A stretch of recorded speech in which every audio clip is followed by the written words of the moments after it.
High Admiral Vexthor of the Krolaxian Empire stood on the bridge of the Celestial Dominion, his flagship's crystalline viewport offering a pristine view of the Sol system. His massive fleet of 300 warships had just emerged from hyperspace at the edge of the system.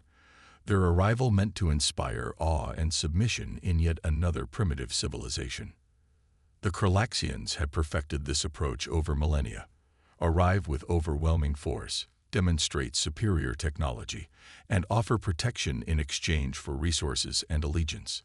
It was a dance they had performed countless times across the galaxy. Preliminary scans of the third planet complete, High Admiral, announced First Observer Kira, her tentacle-like appendages working across the holographic interface.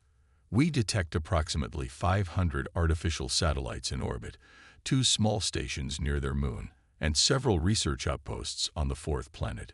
No significant defensive installations detected. Vexthor's scaled lips curved into what passed for a smile among his species. These humans would be like all the others, a young race that would quickly accept the Empire's protection once they witnessed true power. His ceremonial armor, forged from metals found only in neutron star cores, would make quite an impression. "Begin broadcasting first contact protocols," he ordered, straightening his massive frame. "Let us see how quickly they—" "High Admiral," Kira's voice carried an unusual note of confusion. "We're receiving a response, in perfect Krolaxian." The bridge fell silent. Vexthor's secondary hearts began beating faster. "Impossible. Our language has never been." "Greetings, High Admiral Vexthor, and the crew of the Celestial Dominion." A calm human voice echoed through the bridge, speaking their language with diplomatic precision. "I am Fleet Admiral Sarah Chen of the Earth Defense Force. We've been expecting you. Your arrival coordinates match our predictions exactly." Vexthor's scales rippled in shock. They knew his name, his ship's name, and had predicted their arrival. "Impossible," he whispered. "Our trajectory was randomized specifically to—" "We've prepared a secure docking approach to our orbital command station," Admiral Chen continued pleasantly. "Unless you prefer to conduct initial diplomatic exchanges via quantum communication, we're equipped for either option." Kira's appendages were practically tying themselves in knots as she worked her sensors.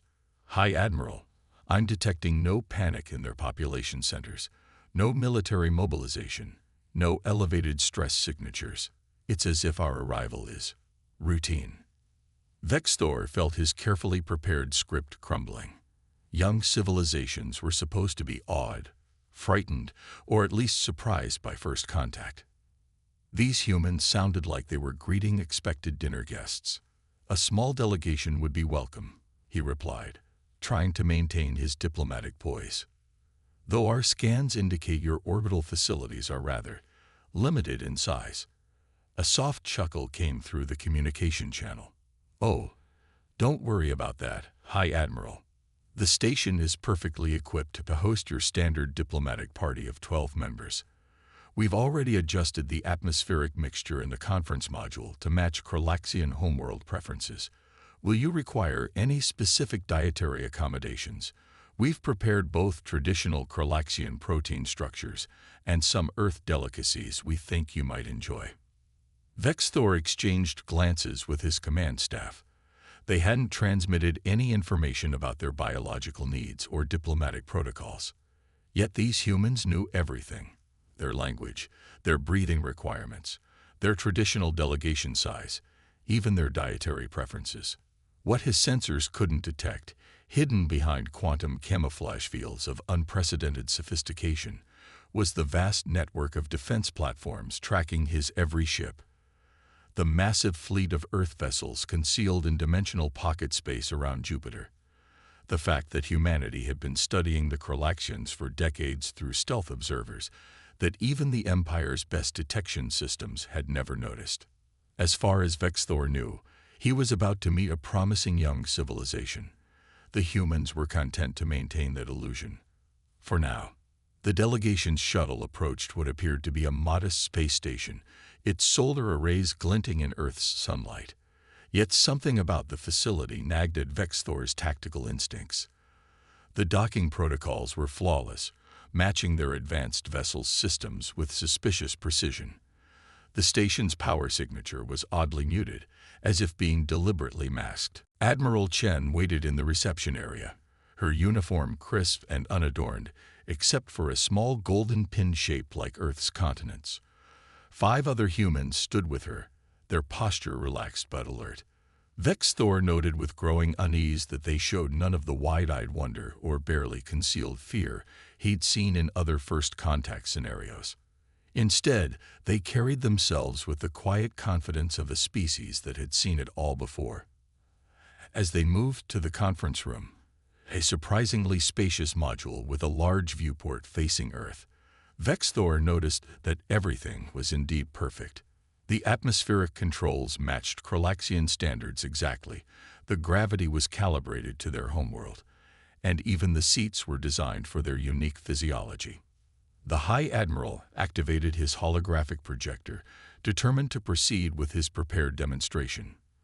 The air filled with stunning images of Krolaxian battle fleets, planetary defense systems, and military installations. As you can see, he began, the Empire has much to offer in terms of protection and technological advancement. Admiral Chen washed politely, occasionally nodding. When the presentation ended, she simply smiled. Impressive. The Mark IX quantum drives on your dreadnoughts must give them excellent maneuverability in subspace, though I imagine the power consumption is quite high with that particular configuration. Vex Thor's scales rippled in shock for the second time that day. The quantum drive specifications weren't part of his presentation, and that technology was one of their most closely guarded secrets. The growing sense that something was very, very different about this first contact continued to gnaw at his tactical instincts. What he didn't know was that this was just the beginning. Humanity was about to shatter every preconception the mighty Krolaxian Empire held about their place in the galaxy. Admiral Chen's smile never wavered as she stood from the conference table. Perhaps you'd appreciate a tour of some of our facilities, High Admiral. Nothing too extensive. Just a few basic installations to help you understand our current technological level. Vex Thor inclined his head gracefully, though his tactical officer, Commander Zixnar, was frantically checking sensor readings on a personal device. Something about the station's power signatures wasn't adding up. The small group made their way to what appeared to be a standard transport shuttle. As they boarded, Vex Thor noticed that even this supposedly simple craft contained technology that matched or exceeded Krolaxian standards. The inertial dampeners were perfect, too perfect for what should be a primitive species. "We'll start with Luna Base Alpha," Chen announced as the shuttle detached from the station. Through the viewport, Vex Thor observed what appeared to be a modest research outpost on the lunar surface, a few dome structures, solar arrays, and communication equipment. Nothing particularly impressive, but Commander Zixnar's scales had paled to an almost white shade. "High Admiral," he whispered in their native tongue, "these energy readings, they're impossible. The background radiation suggests power generation equivalent to." "Welcome to Luna Base Alpha," Admiral Chen interrupted smoothly as they disembarked. "We'll start with the surface facilities and work our way down." "Down?" Vex Thor wondered, just as Chen pressed her palm against a nearby wall. A subtle vibration rumbled through the lunar surface. The landing pad began to descend, revealing itself as a massive elevator platform. The research station split apart like a blooming flower, its surface structures retracting to expose a yawning chasm beneath. The elevator descended past layer after layer of reinforced neutronium alloy, a material the Krolaxians had only theorized was possible. The first level opened before them, stretching for kilometers in every direction. Automated assembly lines crafted components for vessels that dwarfed the Krolaxians' largest dreadnoughts.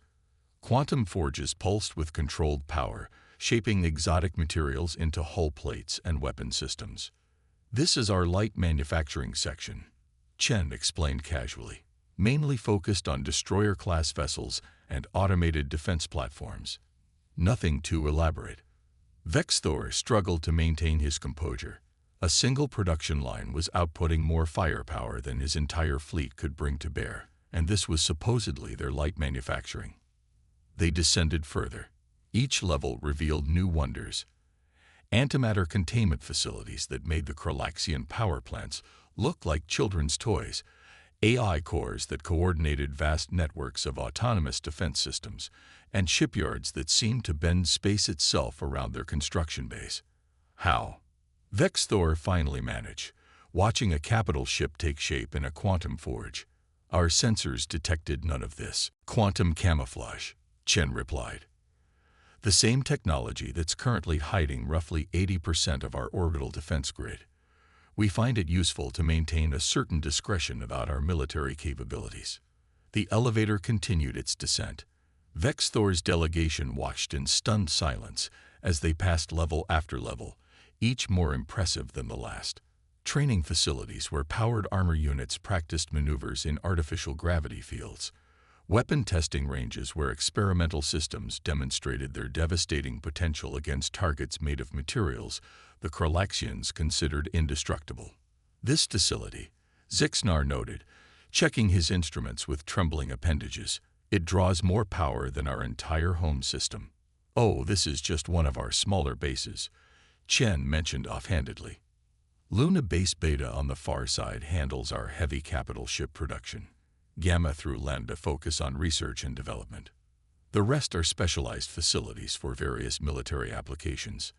The elevator finally reached its lowest level, opening onto a vast command center. Holographic displays showed real-time data from across the solar system and beyond.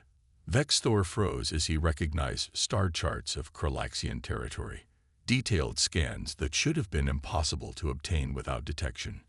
I believe, Chen said softly, this would be a good time to discuss the true nature of our civilization's future relationship. The Kralaxian Empire has a proud tradition of offering protection to younger species. We respect that tradition. However, she gestured to a nearby display showing the full extent of lunar military production. Perhaps we should talk about a mutual defense pact instead. As they returned to the surface, Vexthor's mind raced. Everything he thought he knew about humanity had been wrong. The modest research station was a facade, concealing a military-industrial complex that rivaled or exceeded anything the Empire had built in its thousands of years of existence. But something still bothered him. Admiral Chen, he spoke carefully, why maintain such extensive production facilities while leaving your planet virtually undefended? Our scans still show only basic satellites and minimal defensive installations. Chen's smile took on an almost predatory quality. Computer, initiate Defense Grid Protocol Alpha. Authorization Chen 7 Delta 9. The space around Earth shimmered. At first, it was subtle, just a slight distortion like heat waves rising from hot ground. Then the quantum camouflage began to fail, sector by sector, revealing humanity's true orbital defenses. Commander Zixnar collapsed, his sensor suite overloading with sudden data. Thousands of platforms materialized in perfect geometric formations. Automated battle stations larger than cities hung in geosynchronous orbit, their weapon ports housing energy projectors that made the Kralaxians' best guns look like mining lasers.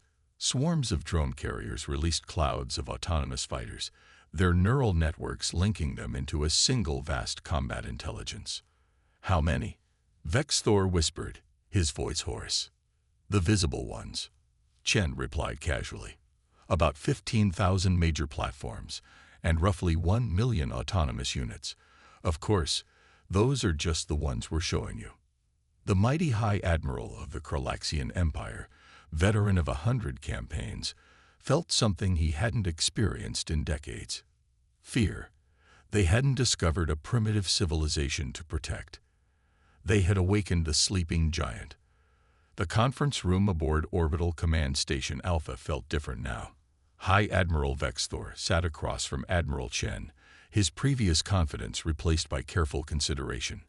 The casual revelation of Earth's military might had shifted the dynamic completely, and now the real negotiations could begin.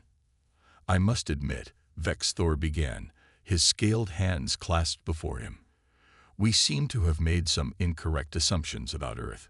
Perhaps we should start over, as equals." Chen nodded, her expression neutral. "That would be wise. Though I should mention that we've been aware of the Kralaxian Empire for quite some time. Your expansion patterns, technological development, and diplomatic approaches have been fascinating to study." Study? Vexthor's secondary heart skipped a beat. "How long have you been observing us?" "We detected your first colony ships entering the sector approximately 50 Earth years ago," Chen replied, activating a holographic display. A map of Kralaxian space appeared, with detailed annotations of fleet movements, colony establishments, and resource extraction operations. Your standardized first contact protocols made it relatively simple to prepare for this meeting. Commander Zixnar, still shaken from the lunar base tour, studied the display with professional interest. "These readings, the level of detail, you've had stealth observers in our space." "Among other things," Chen confirmed. "We find it prudent to understand potential allies, or threats, before making official contact. Your civilization's approach to technological advancement is particularly impressive, even if your quantum mechanics theory needs some refinement." Vexthor's scales rippled with indignation. "Refinement? Our quantum drives are the most advanced in known space." "They're excellent, certainly," Chen agreed, pulling up a technical diagram that made Zixnar's eyes widen. "But your reliance on particle stream containment creates unnecessary power drain. We solved that particular problem about 15 years ago. Would you like to see our current drive specifications?" The High Admiral stared at the diagram, his tactical mind racing. The implications were staggering. If humans had already solved problems the Empire's best scientists were still wrestling with, why show us this? Why reveal your technological superiority so openly? "Because, High Admiral," Chen leaned forward, her voice taking on a more serious tone, "we're about to have bigger problems than determining which of our civilizations is more advanced. Our long-range sensors have detected something concerning at the edge of explored space." A new hologram appeared, showing what looked like tears in the fabric of space itself. 3 weeks ago, our deep space monitoring network began picking up quantum distortions unlike anything we've seen before. The energy signatures don't match any known species technology, including yours. Vexthor studied the readings carefully. "These patterns, they're organized, deliberate, precisely." Chen nodded. "Someone, or something, is systematically probing this sector of the galaxy. The energy output suggests a civilization significantly more advanced than either of ours. We believe first contact with them is inevitable, and likely soon." "And you want to form an alliance," Vexthor realized. "That's why you're showing us all this. You're preparing for something bigger." "We're pragmatists, High Admiral. Earth has remained hidden for decades, developing our technology and expanding our understanding of the galaxy. We've watched civilizations rise and fall, observed countless first contact scenarios, and prepared for every contingency we could imagine. But this," she gestured to the distortion patterns, "this is beyond our models." A door opened, and a human assistant entered with what Vexthor recognized as traditional Kralaxian diplomatic drinks. Chen continued as the iridescent beverages were served. "Your empire has extensive diplomatic experience, established trade routes, and a deep understanding of most spacefaring races in this sector. We have technological capabilities and manufacturing capacity that could benefit both our peoples. Together, we might stand a better chance of facing whatever's coming." Vexthor lifted his drink, noting that it was perfectly prepared. Another small detail that spoke to humanity's thorough preparation. "And if we decline this alliance, then we part ways amicably," Chen replied without hesitation. "You return to your space with knowledge of our existence and capabilities. We continue our preparations alone. But I don't think that's what either of us wants." The High Admiral was silent for a long moment. Everything about this situation challenged his preconceptions, His species had always assumed they would be the ones guiding younger civilizations, sharing their knowledge from a position of superiority. Instead, he found himself sitting across from representatives of a civilization that had quietly surpassed them while remaining undetected. "Before we proceed," he said finally, "I need to understand something. If you've had this level of technology all along, why hide it? Why not take a more active role in galactic politics?" Chen's smile returned, but there was a hint of steel behind it. "High Admiral, humanity learned long ago that true power lies not in demonstrating strength, but in choosing when to reveal it. We've watched species tear themselves apart in arms races, seen empires crumble under the weight of their own military might. We chose a different path." She stood and walked to the viewport, looking out at Earth. The planet's orbital defense grid was visible now, a gleaming network of stations and platforms that highlighted humanity's true capabilities. "We built in secret, we learned in silence, and we prepared for the day when we would need to step onto the galactic stage. That day has arrived sooner than we expected, but we're ready for it. The question is, High Admiral, are you ready to be our partners rather than our protectors?" Vex Thor joined her at the viewport, watching as a massive human warship emerged from quantum camouflage nearby, its design unlike anything in the Kralaxian fleet. In that moment, he knew his empire stood at a crossroads. The choice he made here would reshape the balance of power in the galaxy. High Admiral Vex Thor stood aboard the observation deck of humanity's Jupiter Command Station, a facility that had materialized from seemingly empty space just moments ago. The massive gas giant loomed behind them, its swirling storms dwarfed by the scale of human engineering on display. "What you're about to witness," Admiral Chen explained, "is something we've never shown to any other civilization. Computer, initialize Project Aegis. Full demonstration protocol." The space around Jupiter rippled like disturbed water. Massive structures began emerging from dimensional pocket space, shipyards that curved impossibly through multiple planes of existence, energy collection arrays that dwarfed planets, and fleets of vessels that made Vex Thor's mighty armada look like children's toys. "By the ancient void," Commander Zixnar whispered, his sensor suite struggling to process the sheer scale of what they were seeing. "Those energy readings, they're beyond anything we thought possible. The Jupiter facilities serve as our primary military production center." Chen continued. "The solar system's largest gas giant provides excellent cover and nearly unlimited resources. But that's just the infrastructure. Allow me to show you what it produces." She gestured, and a massive vessel emerged from one of the dimensional docks. It was unlike anything the Kralaxians had ever seen, not merely larger than their ships, but built on fundamentally different principles. Its hull seemed to bend light around it, and reality itself appeared to warp in its presence.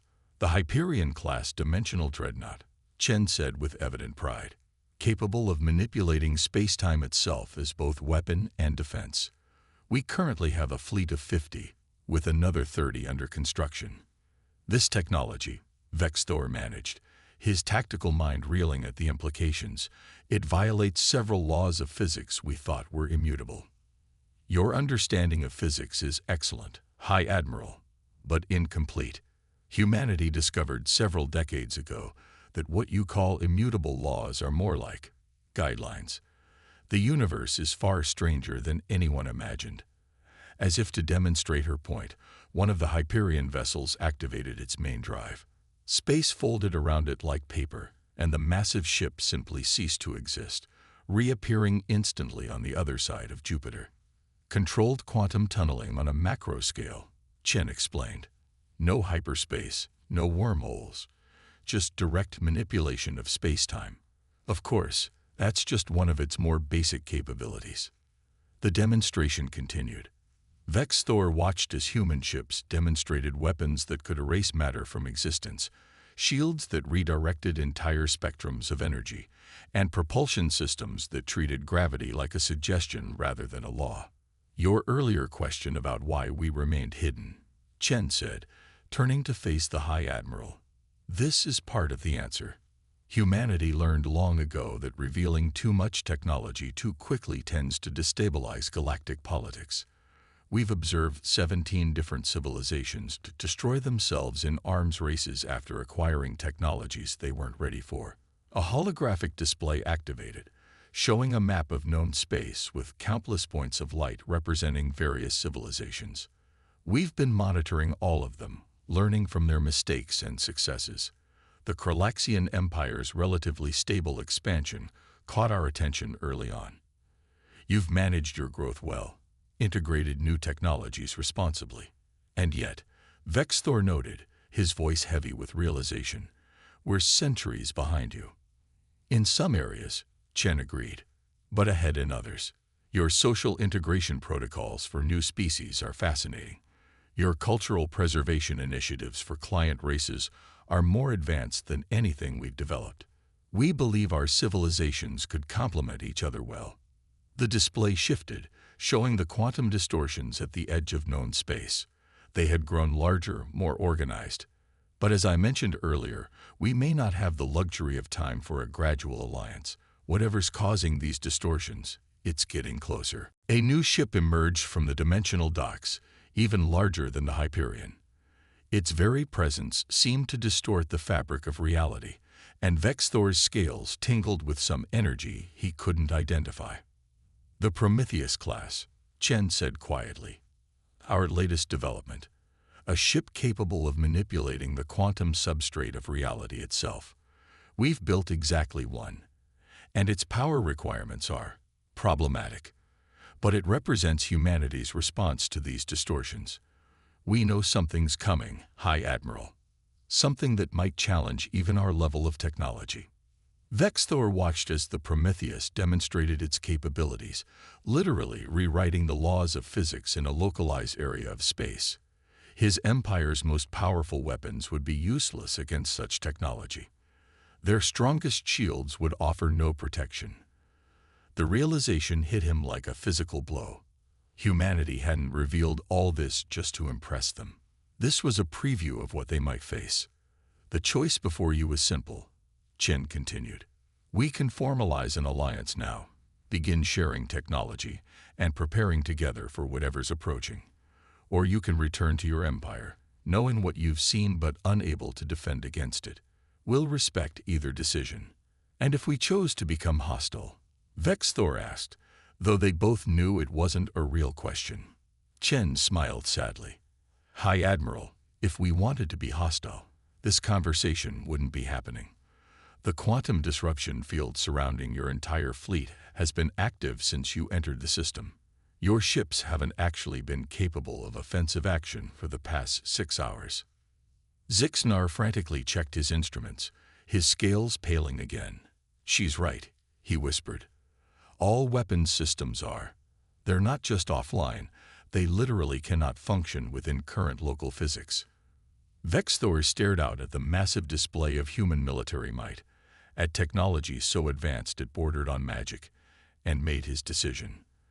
The Kralaxian Empire had survived and thrived for thousands of years by recognizing when to fight and when to ally. This wasn't even a difficult choice.